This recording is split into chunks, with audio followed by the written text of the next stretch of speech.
Welcome you all. हम discuss करने वाले हैं हरिमोहन सक्सेना का राजस्थान का भूगोल, और राजस्थान के भूगोल के अंतर्गत हम राजस्थान की फिजियोग्राफी के बारे में डिस्कस करेंगे। सबसे पहले हम डिस्कस करेंगे कि भू आकृति की जो स्वरूप है वो किस प्रकार का। यहाँ पर हम जो इंपॉर्टेंट क्वेश्चंस हैं उनको पहले डिस्कस करने वाले हैं। राजस्थान के अंतर्गत भौगोलिक विविधता पाई जाती है और अलग अलग प्रकार के भूभाग, यानी यहाँ पर आपको मरुस्थल भी मिलेगा, यहाँ पर आपको पर्वत भी मिलेगा, यहाँ पर आपको पठार भी मिलेगा और यहाँ पर आपको मैदान भी मिलेंगे। तो इस प्रकार की विविधता पाई जाती है। इस विविधता को यहाँ पर कुछ भौगोलिक कालक्रम के अंतर्गत डिवाइड किया गया है। तो भौगोलिक कालक्रम के अंतर्गत तो सबसे पहला जो है आद्य, ठीक है। तो आद्य कालक्रम जो है, अब कालक्रम को हम यहाँ पर देखिएगा कि आद्य कालक्रम का अर्थ होता है कि लगभग यहाँ पर 45,000 लाख वर्ष पहले, यानी 45,000 लाख वर्ष पहले की जो बात है, उस समय के जो स्ट्रक्चर्स है वो कहाँ पर मिलते हैं। लेकिन जब हम नवीन कल्प की बात करेंगे तो नवीन कल्प जो रहेगा उसके अंतर्गत हम देखेंगे कि नवीन कल्प के अंतर्गत कौन कौन से स्ट्रक्चर पाए जाते हैं। जैसे कि यहाँ पर हम देख पा रहे हैं कि अलग अलग प्रकार के स्ट्रक्चर्स मिलता है। तो सबसे पहले आद्य कल्प, यानी आद्य कल्प के लिए हमने डिस्कस किया कि लगभग जो है वह 45,000 लाख वर्ष पूर्व पहले के जो स्ट्रक्चर्स हैं वो कौन कौन से पाए जाते हैं। तो उसमें पहला तो है अरावली। दूसरा जो स्ट्रक्चर है, अब अरावली के साथ साथ देखिएगा सबसे पहले जो है राजस्थान के अंदर इस प्रकार के जो भौगोलिक विविधता का जो अध्ययन है उसको करने वाले जो पहले व्यक्ति थे वो MM हेरोन थे, जो कि एक प्रश्न के रूप में पूछा जाता है। फिर हम आगे बढ़ते हैं कि यहाँ पर अलग अलग प्रकार की जो चट्टानें यहाँ पर पाई जाती है। तो सबसे पहला जो है वह तो हो गया आपका अरावली पूर्व, यानी अरावली के बनने से पहले यहाँ पर कौन कौन से स्ट्रक्चर्स देखने को मिलते थे। फिर अरावली के बाद दूसरा जो है वह है कैम्ब्रियन पूर्व। कैम्ब्रियन पूर्व यानी अरावली का निर्माण जो हुआ वह प्री कैम्ब्रियन के अंतर्गत हुआ। ये प्री कैम्ब्रियन जो काल है वह उसको भी डिवाइड किया गया है, जिसके अंतर्गत सबसे पहला हो गया आपका अरावली। अरावली प्रश्न केवल इतना बनता है कि अरावली का जो निर्माण है वो कौन से काल के अंतर्गत हुआ, तो वह प्री कैम्ब्रियन काल के अंतर्गत हुआ। फिर है दिल्ली महासमूह। दिल्ली महासमूह के अंतर्गत जो है जो शामिल किया जाता है, यहाँ पर एक प्रश्न बनता है कि रायलो, अलवर और अजबगढ़, ये तीनों ही जो है वह दिल्ली क्रम के अंतर्गत शामिल किए जाते हैं। फिर आगे बढ़ते हैं, फिर है पुराजीवी। अब पुराजीवी यानी उसके बाद अरावली बनने के बाद जो है दूसरे स्ट्रक्चर्स कौन कौन से बने, तो एक तो है आपका पुराजीवी महाकल्प के अंतर्गत विंध्यन महासमूह। विंध्यन जो विंध्याचल से लगा हुआ जो क्षेत्र है, या विंध्याचल के अंतर्गत जो पर्वत या जो चट्टानें मिलती हैं, वैसी जो चट्टानें हैं कहाँ मिलते हैं, तो यहाँ पर जिस प्रकार से लिखा है मुख्य जो है विंध्यन बेसिन के अंतर्गत इस प्रकार के स्ट्रक्चर मिलते हैं। करौली, धौलपुर, निम्बाड़ा, चित्तौड़गढ़, सुकेत, ये जो क्षेत्र है वहाँ पर आपको विंध्यन महासमूह के जो चट्टान हैं वो यहाँ पर देखने को मिलते हैं। इसके अलावा चंबल के आसपास के क्षेत्रों में भी इस प्रकार के मिलते हैं। अब आगे बढ़ते हैं, इंपॉर्टेंट जो प्रश्न बनता है कि पारिक 1984 के अंतर्गत नागौर और बिरमानिया जो क्षेत्र है, अब बिरमानिया कहाँ पर है, तो बिरमानिया जो है कहाँ पर है, तो ये इंपॉर्टेंट प्रश्न आपके यहाँ पर निकल कर आता है कि बिरमानिया बेसिन कहाँ मिलेगा, तो जैसलमेर के दक्षिण में एक छोटा सा बेसिन को इस प्रकार से बता सकते हैं। इस प्रकार से खड्डेनुमा स्थिति है जिसके अंतर्गत जो है सेडिमेंट्स जो है डिपोजिट होते हैं। तो बिरमानिया कहाँ पर है, जैसलमेर के अंतर्गत दक्षिण में एक छोटा सा बेसिन देखने को मिलता है। नेक्स्ट आगे बढ़ते हैं, बिरमानिया हो गया, पहला हो गया, ये हमने डिस्कस किया था यहाँ पर विंध्यन महासमूह कब, विंध्यन, और विंध्यन के अंतर्गत दूसरा जो है वह है परमियन। अब परमियन के अंतर्गत देखिएगा कौन कौन से स्ट्रक्चर आते हैं, तो उसके अंतर्गत बाप बोल्डर, ये कई बार प्रश्न पूछा जा चुका है कि बाप बोल्डर्स कहाँ हैं, तो जोधपुर के अंतर्गत बाप गांव है, उसके पास जो है ये बाप बोल्डर जो है ये हिमवाहित, यानी ये बताता है कि राजस्थान के इस क्षेत्र में कभी न कभी जो है हिम क्षेत्र या हिम का जमाव यहाँ पर हुआ करता था। तो यहाँ पर कुछ ग्लेशियर्स के जो लाइनें बनती हैं, यानी पहाड़ों पर जो पत्थर के टुकड़े हैं उसके अंतर्गत जो ऊपर घिसने के निशान जो बन जाते हैं कि इसके ऊपर बर्फ़ की नदी बही होगी, वैसे निशान यहाँ पर देखने को मिलते हैं। तो ये बाप बोल्डर जोधपुर के बाप क्षेत्र के अंतर्गत देखने को मिलता है। फिर भादुरा बाप के बिल्कुल पास में ही है, तो यहाँ पर जो है वह आपको बालुकाश्म यानी बालुका के बने हुए जो पेबल्स है वो आपको यहाँ पर देखने को मिलते हैं। यहाँ पर फिर है नियोजोनिक। अब नियोजोनिक जो है, तो नियोजोनिक भी एक काल है, तो महाकल्प को नियोजोनिक को यानी टर्शियरी और चतुर्थक, ये दो कालों में इसको डिवाइड किया जाता है। टर्शरी जो है काल है उसके अंतर्गत जो है बीकानेर, जैसलमेर, बाड़मेर, नागौर, ये जो है टर्शरी के अंतर्गत रखा जाता है। और क्वार्टरन का जो क्षेत्र है उसके अंतर्गत आपका जो क्षेत्र है उसके अंतर्गत आपका जो है भीलवाड़ा सुपर समूह, अरावली समूह, ये सब जो है अलग अलग प्रकार की सुपर समूह को इस प्रकार से समझ लीजिए कि यहाँ पर जो चट्टानें मिलती हैं कुछ अलग प्रकार की, यानी उन जो भीलवाड़ा में मिलती हैं वो अरावली के अंतर्गत देखने को नहीं मिलती हैं। ठीक है, फिर है भ्रष्मय शैली जो है वो आपको कहाँ पर मिलती है, अरावली सिस्टम के अंतर्गत मिलती है। और जो भीलवाड़ा समूह है उसके अंतर्गत जो चट्टान मिलती है वो कौन सी मिलेगी, नीस, यानी ग्रेनाइट का जो परिवर्तित रूप नीस जो है वो यहाँ पर देखने को मिलेगा। इसके अलावा हम डिस्कस करते हैं दिल्ली सुपर समूह, जो उसके अंतर्गत रायलो, अलवर और अजबगढ़, ये तीन यहाँ पर आपको याद रखना है।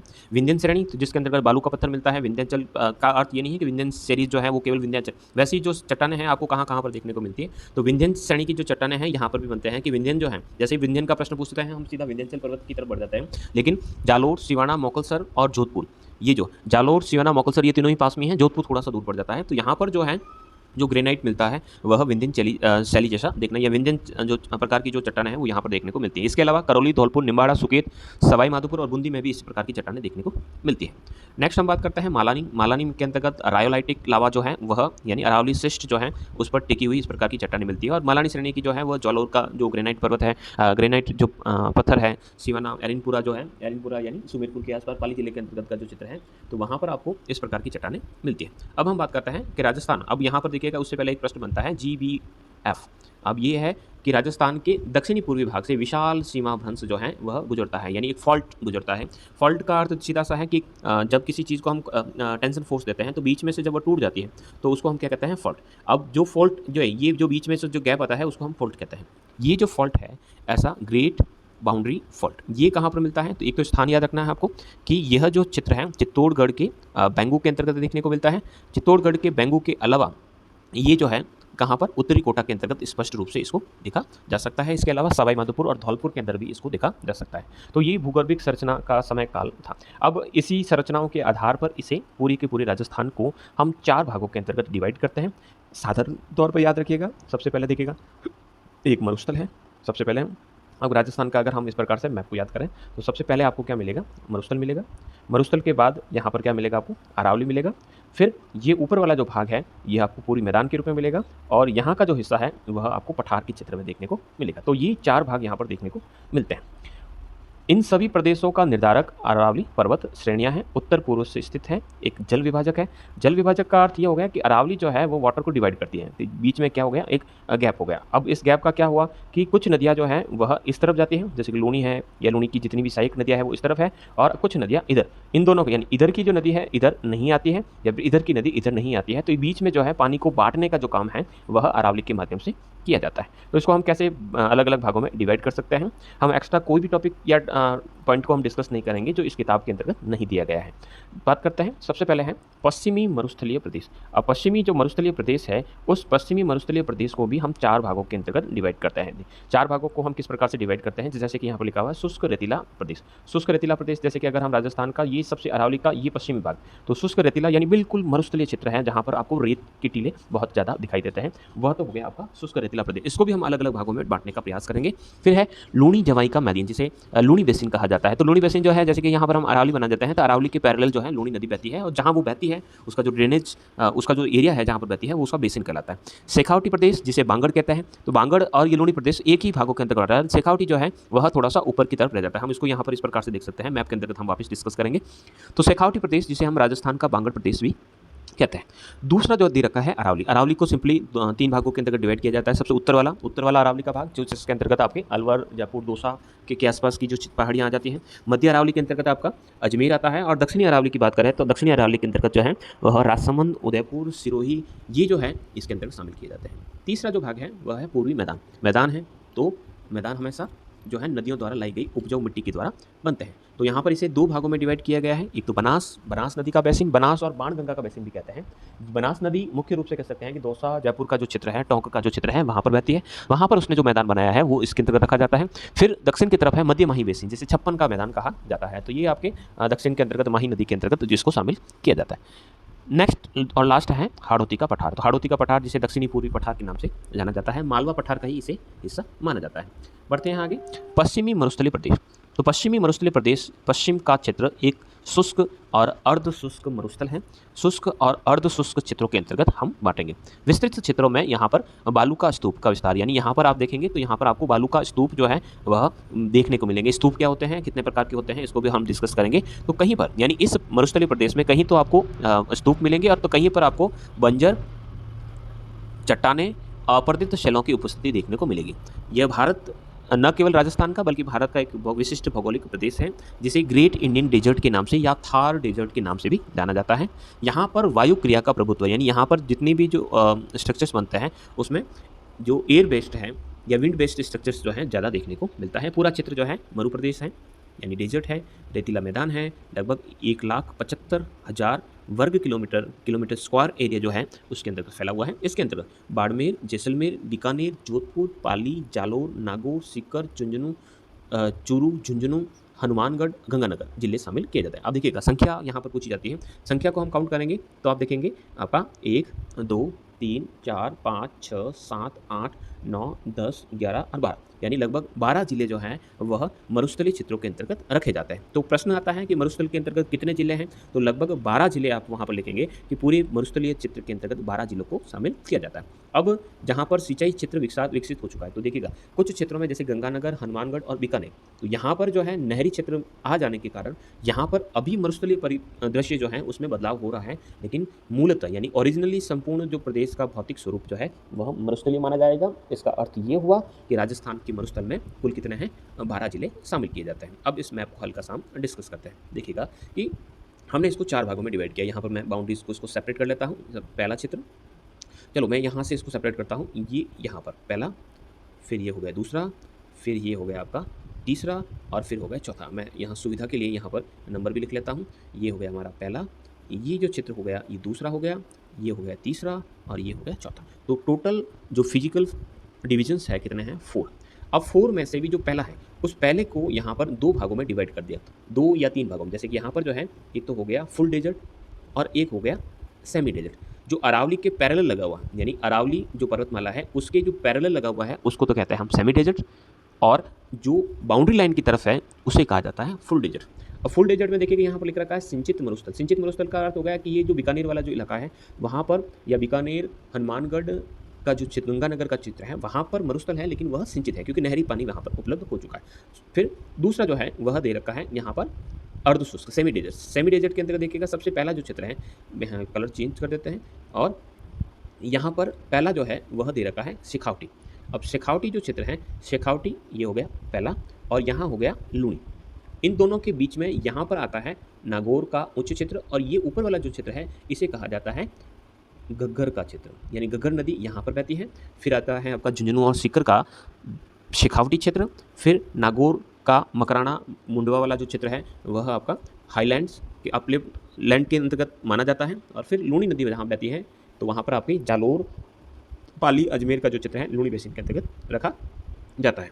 फिर जो है नेक्स्ट जो हम बात करते हैं अरावली। अब अरावली को यहाँ पर हम 3 भागों में डिवाइड करते हैं। देखिएगा सबसे पहला भाग उत्तर की अरावली, फिर है मध्य की अरावली, और तीसरा जो है दक्षिण की अरावली। ये 3 भागों के अंतर्गत इसको डिवाइड किया जाता है। अरावली कैसे फैली हुई है, तो इसकी जो दिशा है, जैसे कि यहाँ पर जो रहेगा ये रहेगा नॉर्थ ईस्ट, और इस तरफ रहेगा आपका साउथ वेस्ट। तो साउथ वेस्ट से नॉर्थ ईस्ट, या नॉर्थ ईस्ट से यानी उत्तर पूर्व से दक्षिण पश्चिम की ओर अरावली का विस्तार है। इसके साथ साथ अरावली से संबंधित एक प्रश्न और पूछा जाता है, वह पूछा जाता है कि इसकी चौड़ाई। अब देखिएगा चौड़ाई जो है वह दक्षिण की तरफ है, दक्षिण से उत्तर की तरफ जो जाने पर चौड़ाई जो है अरावली की घटती जाती है। यहाँ पर ये कंटिन्यूस चलती है। अब कंटिन्यूस कैसे चलती है, जैसे कि अरावली जो है यहाँ पर जो है कंटिन्यू एकदम कंटिन्यू चलेगी, लेकिन यहाँ आने पर जो है ये टुकड़ों के अंतर्गत देखने को मिलेगी, यानी अनवरत रूप से आपको यहाँ पर नहीं देखने को मिलेगी। मध्य अरावली के बाद आपको ये टुकड़ों के अंतर्गत देखने को मिलेगी, यहाँ पर ऐसे मिलेगी। फिर हम बात करते हैं मैदान। अब मैदान जो है उसको भी यहाँ पर अलग अलग भागों में डिवाइड किया गया। कैसे देखिएगा, यहाँ पर यमुनांतरण मैदान, यानी यमुना और यमुना की सहायक नदियों द्वारा बनाया गया मैदान। बीच में है आपका बनास नदी द्वारा बनाया गया मैदान, और सबसे नीचे है 56 का मैदान जो माही नदी के द्वारा बनाया गया। तो काफ़ी ज़्यादा प्रोडक्टिव रहेगा। इरिगेशन की फैसिलिटीज़ यहाँ पर भी मिलेगी, और यहाँ पर कल्टीवेशन और प्रोडक्शन जो है दूसरे क्षेत्रों की अपेक्षा अधिक मिलेगा।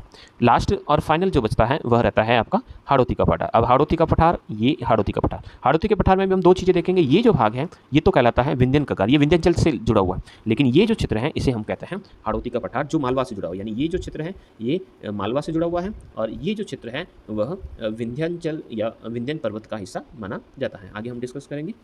चलिए हम महान मरुस्थल को हम डिस्कस कर रहे थे। तो इस प्रदेश का सामान्य ढाल, यानी ढाल कहाँ पर, अब जिस तरफ ढाल होगा उस तरफ नदियाँ या पानी बहने का प्रयास करेगा। तो पश्चिम तथा उत्तर से, पश्चिम तथा उत्तर से, तो हम यहाँ पर इसको यहाँ पर ड्रॉ करते हैं, जैसे कि ये है। अब यहाँ पर लिखा हुआ है पश्चिम तथा उत्तर से, पश्चिम तथा उत्तर से। तो पश्चिम कौन सा हो गया, ये वाला पश्चिम, और यहाँ पर हो गया उत्तर। पश्चिम तथा उत्तर से दक्षिण की ओर है, तो उत्तर पूर्व और पूर्वी क्षेत्रों की औसत ऊंचाई जो है वह 300 मीटर, यानी ज़्यादातर एरिया जो है वह 300 मीटर ऊंचा देखने को मिलता है। दक्षिणी भाग जो है वह कम ऊंचा है, यानी दक्षिण का भाग, ये जो भाग है यहाँ दक्षिणी भाग के अंतर्गत आपको 150 मीटर ऊंची पहाड़ियाँ देखने को मिलेगी। आगे बढ़ते हैं। महान मरुस्थल, इसके 4 सब रीजन्स यहाँ पर डिवाइड कर दिए गए। अब सब रीजन्स में से आपके प्रश्न बनते हैं।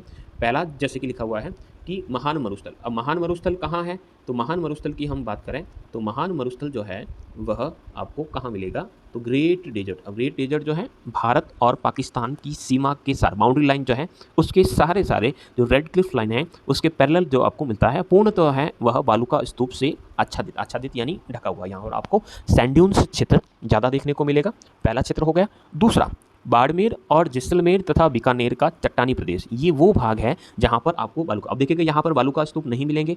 क्यों नहीं मिलेंगे? क्योंकि यहाँ पर चट्टानी प्रदेश है, मरुस्थल है, लेकिन पहाड़ियाँ ज़्यादा हैं, पत्थर ज़्यादा मिलेंगे, रेत कम मिलेगी, और जहाँ पर रेत कम होगी तो वहाँ पर ड्यून्स या धोरे बनने की संभावनाएं नगण्य होगी।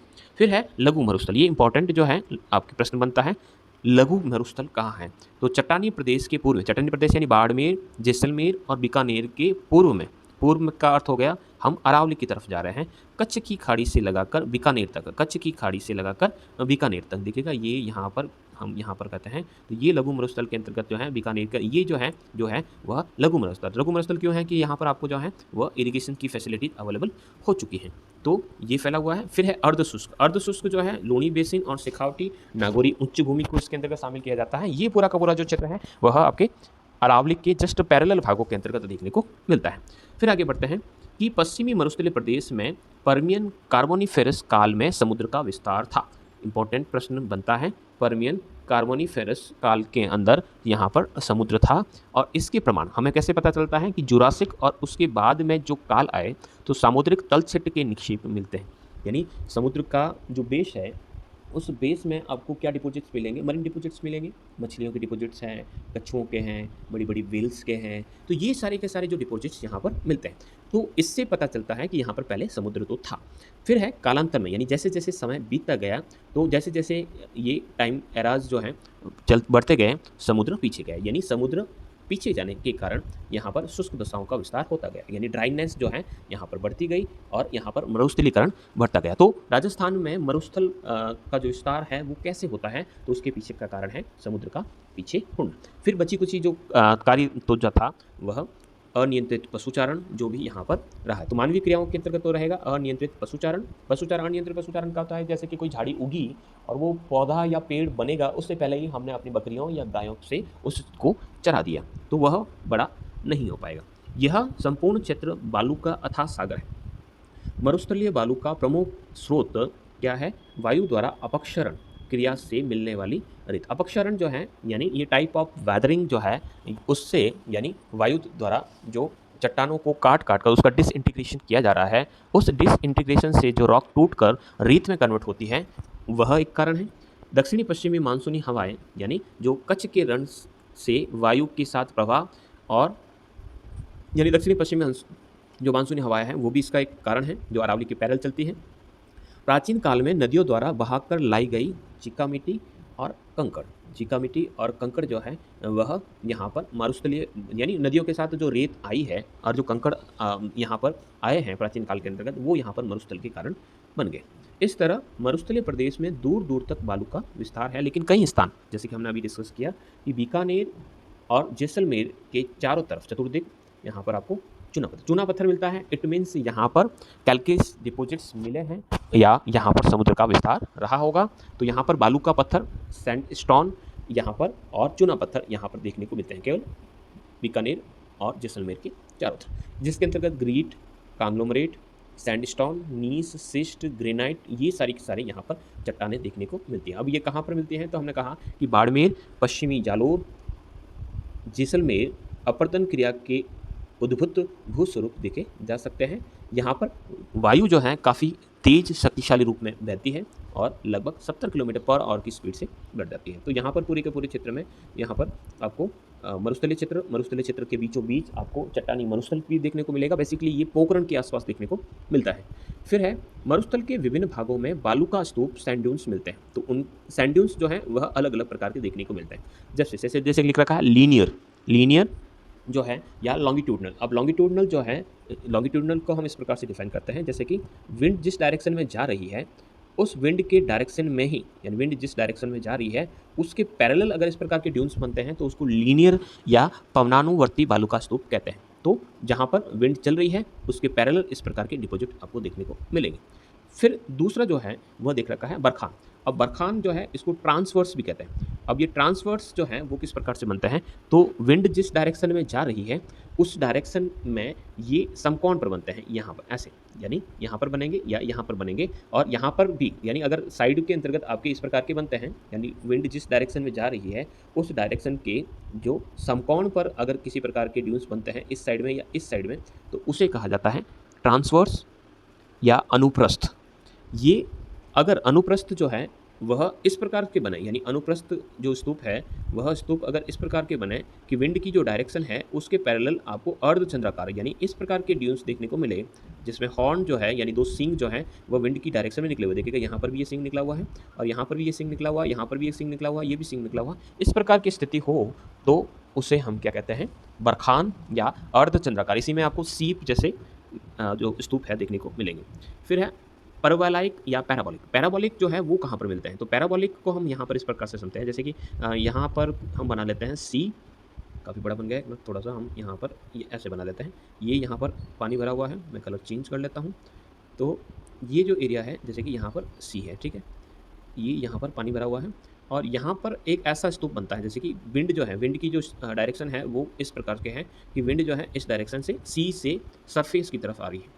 ऐसी स्थिति में अगर यहाँ पर कोई बैरियर है, बैरियर का अर्थ होता है कि यहाँ पर कोई एक बैरियर आ गया, तो बैरियर आने के कारण यहाँ पर एक सैंड बनेगा और वो सैंड जो होंगे वो ऐसे बनेगा, अर्धचंद्राकार बनेगा, और इस अर्धचंद्राकार स्तूप के अंतर्गत जो है, यानी ये स्तूप जो है, अब विंड की जो डायरेक्शन है उसके सामने ही इसके हॉर्न निकले हुए, यानी ये जो तीर है, ये तीर दिखेगा, ये तीर और ये तीर इस विंड के सामने है, विंड इस डायरेक्शन में जा रही है और विंड जिस डायरेक्शन में जा रही है उसके सामने ही अगर तीर निकले हुए हैं और इस प्रकार के सी और सरफेस के पास इस प्रकार के बनते हैं, तो उसे हम पैराबोलिक के नाम से जानते हैं।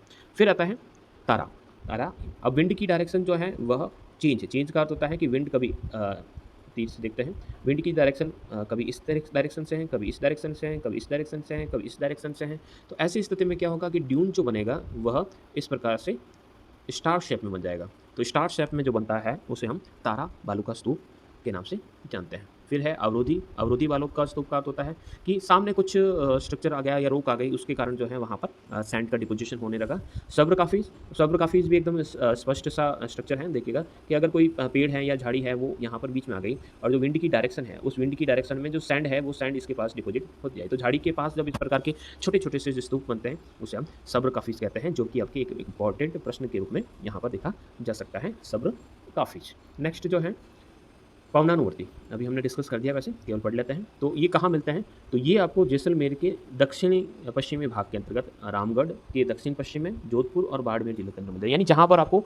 रेत ज़्यादा मिलेगी उसमें ये लॉन्गिट्यूडनल है, लॉन्गिट्यूडनल जो है वो आपको वहाँ पर मिलेंगे, यानी पवन या जो विंड के पैरेलल बनते हैं वह आपको इस प्रकार के देखने को मिलेगी। फिर है बरखान, अर्धचंद्राकार, ये ट्रांसवर्स टाइप के होते हैं, तो इसे अनुप्रस्थ या ट्रांसवर्स कहते हैं। देखिएगा यहाँ पर लिखा हुआ है अनुप्रस्थ। ये कहाँ पर देखने को मिलते हैं, तो ये आपको चुरू, जैसलमेर, सीकर, सूरतगढ़, लूणकरण, कड़ी माता यानी देशनोक, ये इंपॉर्टेंट है, देशनोक, बाड़मेर, ओशिया और जोधपुर के अंतर्गत आपको इस प्रकार के सैंड ड्यून्स देखने को मिलते हैं, जो इस प्रकार से अर्धचंद्राकार इस प्रकार से यहाँ पर देखने को मिलते हैं।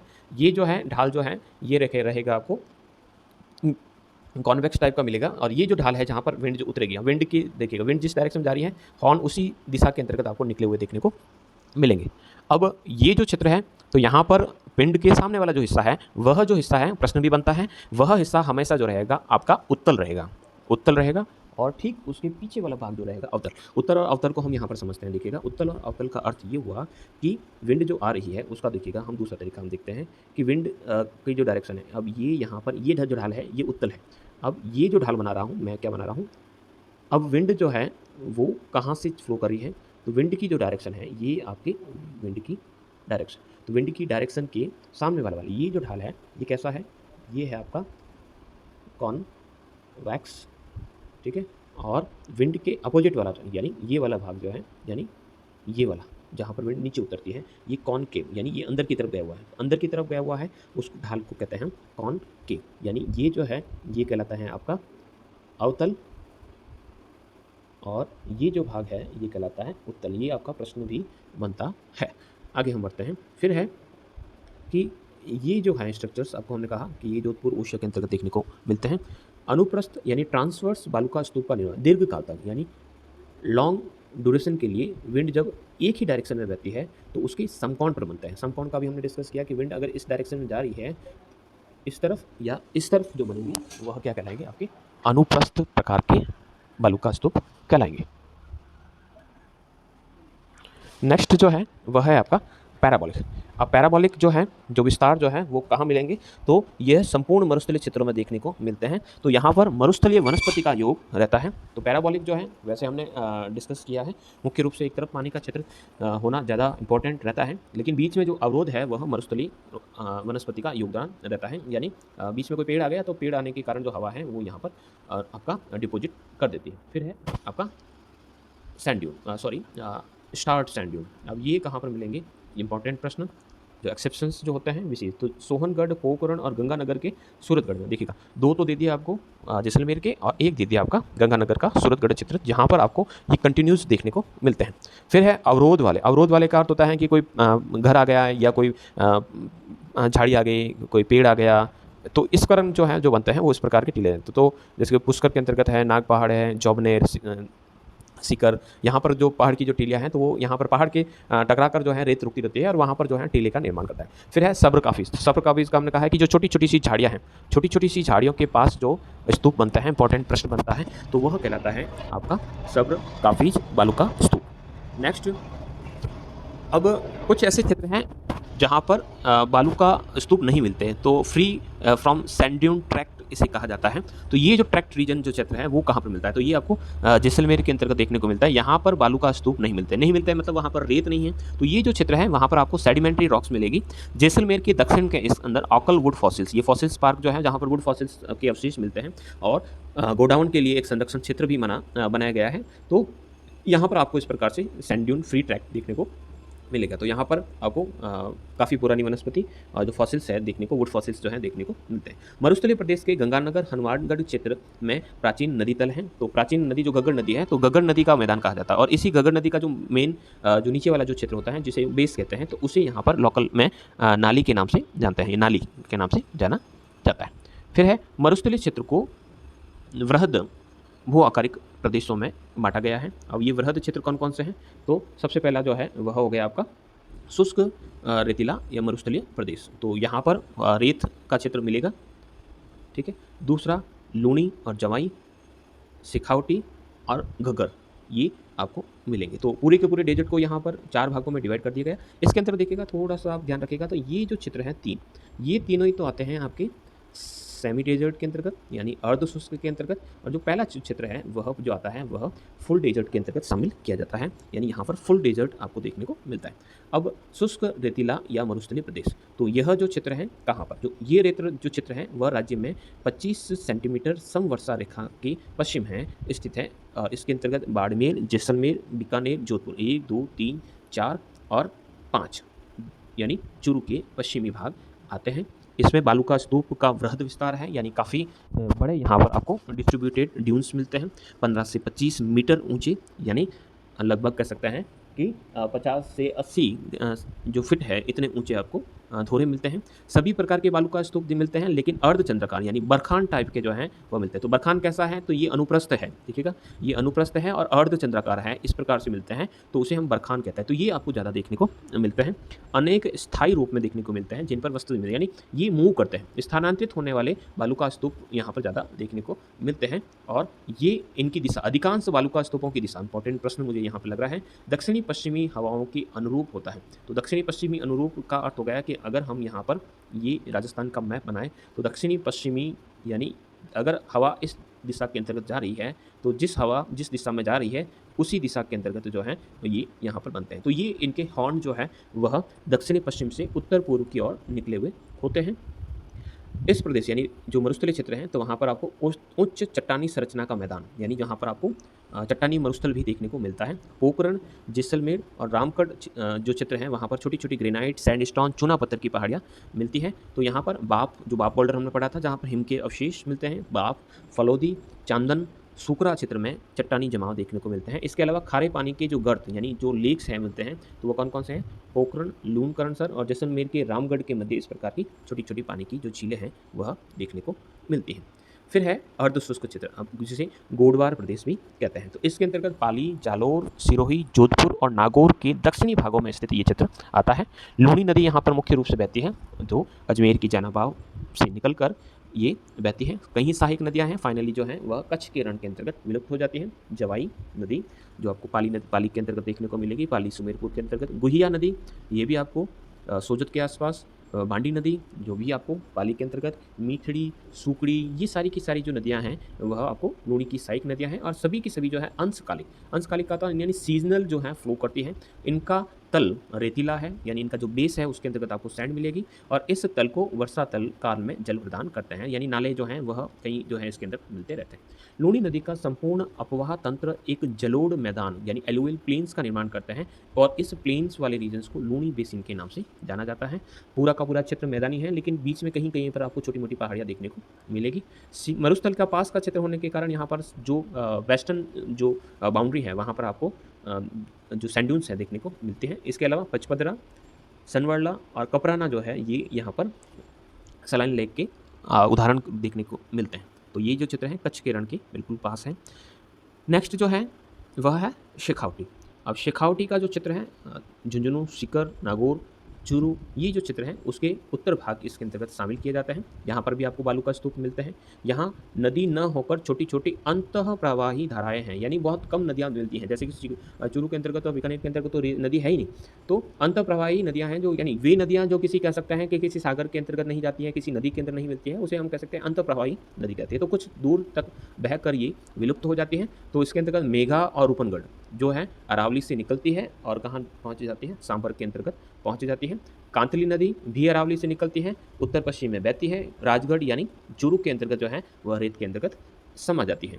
ठीक है, चूरू के अंतर्गत नहीं पहुँचे, राजगढ़ के पास पहले ही ये पहुँच जाती है। इस प्रदेश में अपेक्षाकृत अधिक यानी जो पूल फुल डेजर्ट है उसके कंपेरेटिवली यहाँ पर आपको जो बारिश है वो ज़्यादा देखने को मिल सकती है। तो बालू का स्तूप जो है यहाँ पर वनस्पति देखने को मिलते हैं, यानी सैंड जो धो रहे हैं उस पर आपको वेजिटेशन का कवर देखने को मिलता है। अधिकांश अर्धवृत्ताकार बालू का स्तूपों का विस्तार है, यानी ज़्यादातर जो है अर्धवृत्ताकार यानी आपको बरखान जो स्तूप है देखने को मिलते हैं। इसके अलावा देशांतरीय यानी लॉन्गिट्यूडनल और विच्छिन्न बालू का यानी कटे फटे सैंड ड्यून्स जो हैं देखने को मिलते हैं। कुछ सलाइन लेक्स भी हैं, सलाइन लेक्स जिसे रण कहा जाता है। इंपॉर्टेंट यहाँ पर प्रश्न बनता है रण क्या है, तो रण जो है वह सलाइन लेक्स को लोकली कहा जाता है। डीडवाना, डेगाना, सुजानगढ़, ताल छपर, पड़िहारा, कुचामन, ये सारे सलाइन लेक्स यहाँ पर मिलते हैं। सांबर नमक झील जो है ये भारत की एक प्रमुख नमक उत्पादन के लिए प्रसिद्ध झील है। जयपुर से लगभग 65 किलोमीटर पश्चिम है। यहाँ पर भी एक बार प्रश्न पूछा गया, तो ये 65 किलोमीटर पश्चिम का थोड़ा सा याद रखिएगा, पश्चिम के अंतर्गत ये झील